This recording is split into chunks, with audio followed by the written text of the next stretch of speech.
नापाक की हालत में सहरी करना कैसा है। दोस्तों, अक्सर लोग जुनबी हालात में यानी एहतिलाम या हमबिस्तरी के बाद की हालात में खुद को, अपने कपड़ों को और अपने बिस्तर को नापाक समझते हैं और खाने को हाथ नहीं लगाते। और इसी तरह ख़वातीन भी बच्चे वगैरह को दूध पिलाना, खाने को हाथ लगाना गुनाह समझती हैं, बस यह सोचकर कि वह नापाक है। बिल्कुल इसी तरह माह रमज़ान में जनाबत की हालत में सहरी करने को नाजायज़ समझते हैं और कहते हैं कि नापाकी की हालत में रोज़ा रखना गुनाह है। तो मोहतरम नाज़रीन, यह महीना रहमतों और बरकतों का महीना है, साथ ही यह महीना मग़फ़िरत का भी है। माह रमज़ान में अक्सर ये सवाल पूछे जाते हैं, क्या हम नापाकी की हालत में सहरी कर सकते हैं या नापाकी की हालत में रोज़ा रखना जायज़ है या नहीं। तो मोहतरम दोस्तों, आपको बता दें कि जनाबत की हालत में यानी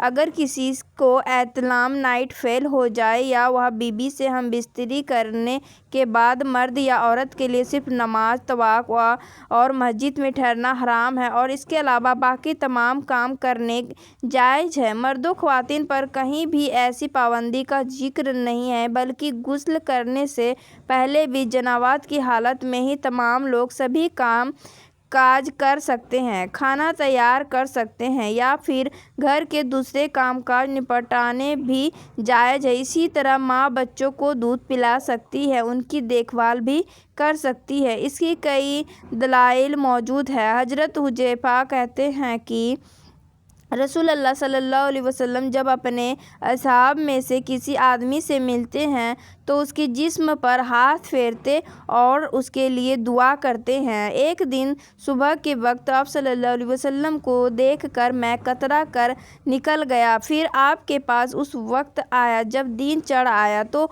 आप सल्लल्लाहु अलैहि वसल्लम ने फरमाया, मैंने तुम्हें देखा तो तुम मुझसे कतरा गए। तो उन्होंने अर्ज की, मैं जुनबी था, मुझे अंदेशा हुआ कि कहीं आप मुझ पर हाथ ना फेरे। रसूलुल्लाह सल्लल्लाहु अलैहि वसल्लम ने नापाक नहीं होता। सुनन ईसाई 286। इस हदीस पाक से साबित हुआ है कि जनाबत, हैज और बोलो बारात और बराज यानी पेशाब पखाना से इस इंसान नमाज वगैरह को काबिल नहीं रहता। ये माना पलीदी है। जोहर में तो मुसलमान पाक रहता है। मंदरजा बाला हालात में जुनबी शख्स ने उसका हर किस्म के कामकाज करना जायज़ है, कोई फ़र्क नहीं पड़ता, यहाँ तक कि उसका झूठा खाया पिया भी जा सकता है। वह किसी चीज़ से हाथ डाल दे, मसलसल पानी वगैरह में, और हाथ को जहरी निजात भी ना लगी हो तो वो चीज़ पाक रहेगी। अब आते हैं अपने मौजू की तरफ, क्या नापाकी के हालात में सहरी कर सकते हैं या नहीं। तो जवाब इसका ये है कि जिस तरह नापाकी की हालात में खाना पकाना, एक दूसरे से हाथ मिलाना जायज़ है, उसी तरह नापाकी की हालत में सहरी करना भी जायज़ है।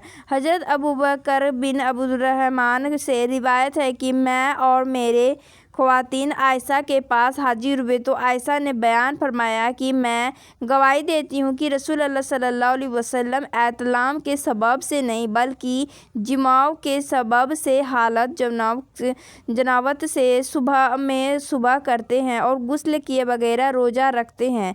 आगे रावी बयान करते हैं कि हम दोनों हज़रत उम्मे सलमा के पास आए और उन्होंने भी यही बात कही। सहीह बुखारी 1931। लिहाजा मालूम हुआ कि अगर किसी शख्स पर गुस्ल वाजिब हो और वह सुबह सदिक से पहले गुस्ल न कर सका और सहरी करके वगैरह सहरी के नियत करके रोज़ा रख लिया तो उसका रोज़ा दुरुस्त है।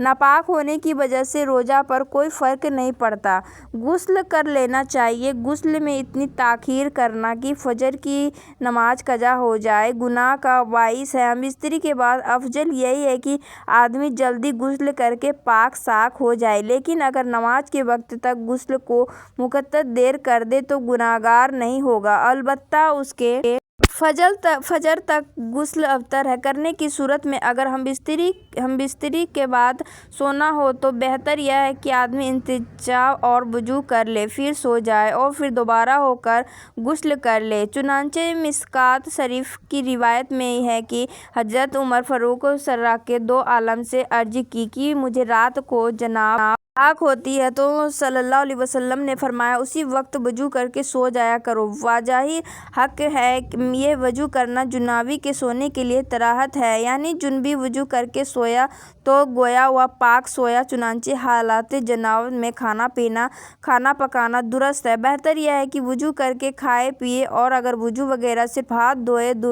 بغیر تب بھی جائز ہے۔ ایک بچے کو دودھ پلانے کے لیے ماں پاک ہونا ضروری نہیں ہے، لہٰذا بچہ رو رہا ہو تو عورت ناپاکی کی حالت میں دودھ پلا سکتی ہے، لیکن کوشش یہ کرنی چاہیے کہ جلد سے جلد غسل کر لیا جائے، حالت جنابت میں زیادہ دیر تک نہ رہے۔